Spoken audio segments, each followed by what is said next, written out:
আসসালামু আলাইকুম। Hello viewers, আমার প্রাকৃতিক দৃশ্য চ্যানেলের পক্ষ থেকে এবং আমার ফেসবুকের সকল ভাই এবং আপুরা যে যেখান থেকে ভিডিওটা দেখছেন, আপনাদের সবাইকে জানাচ্ছি আন্তরিক শুভেচ্ছা এবং অভিনন্দন। আমার ভিডিওটা যদি ভালো লাগে তাহলে অবশ্যই লাইক, কমেন্ট এবং শেয়ার করে দেবেন। আর আপনি যদি আমার ইউটিউব চ্যানেলের নতুন বন্ধু হয়ে থাকেন, আমার চ্যানেলটাকে সাবস্ক্রাইব করে পাশে থাকা ছোট্ট বেল আইকনটি অল প্রেস করে দেবেন। এতে করে আমি যখন নতুন ভিডিও আপলোড করব তার নোটিফিকেশনটি পৌঁছে যাবে সবার আগে আপনার কাছে। আর যারা অলরেডি সাবস্ক্রাইব করেছেন তাদেরকে জানাই অসংখ্য অসংখ্য ধন্যবাদ। এটা হচ্ছে আমার ভাতিজি। ও পশু পাখি খুব ভালোবাসে, নিজের থেকেও খুব বেশি। তো ওর এই হাঁসটির নাম হচ্ছে পিপি।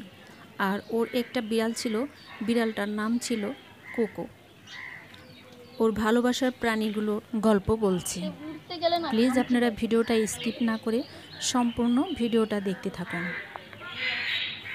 তো আপনারা ভিডিওটা দেখতে থাকুন, আমি বিদায় নিচ্ছি। আবার দেখা হবে নতুন কোনো ভিডিওর মাধ্যমে।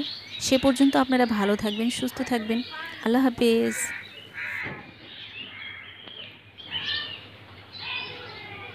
দেখো, তুমি আম খাইবা? এই আমটা কি তুমি খাইতে চাও?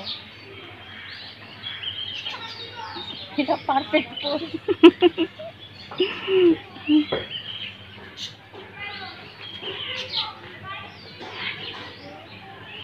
টাকা নাও, আমি একটা ঠুকুর দিয়ে দাও। ওই মনে হয় সব বুঝতে হবে, উড়াল দিবি না।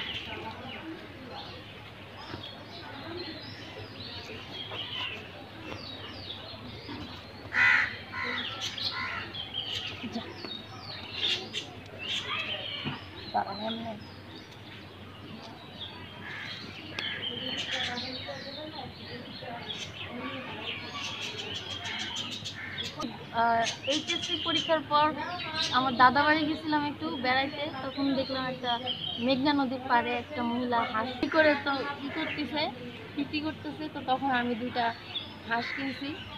আমি একটা নাম দিয়েছিলাম অবলি আর একটা ধবলি। ওর নাম ছিল ধবলি আর আরেকটা যে ছোট ছিল সেটা অবলি। তো অ্যাক্সিডেন্টলি অবলি মারা যায়। দেন ওরে আমি আমার রুমের ভিতরে এনে পালি, টিকটিক করে বড় হতে থাকে। তো সারাদিন পিপি পিপি করতো আর আমার পুরো রুম ঘুরতো। এরপর থেকে ওর নাম আমি পিপি রাখছি। তো আমাদের এখানে যেহেতু খোলামেলা প্লেস ছিল না, তো ওই জন্য আমি পরে আমার ছোটো মামির কাছে একটু পাঠাই দিই। এখানে নতুন জায়গা। ও ভালো কথা, আমার বাসায় একটা বিড়াল ছিল কোকো। ও কোকোর সাথে ফ্রেন্ডশিপ করে ফেলছে। কোকোরে সে একটুও ভয় পেত না। আর কোকো খুব ঠান্ডা চুপচাপ ছিল, দেখা যাচ্ছে কোকোর পেটের উপর গিয়ে শুয়ে থাকতো।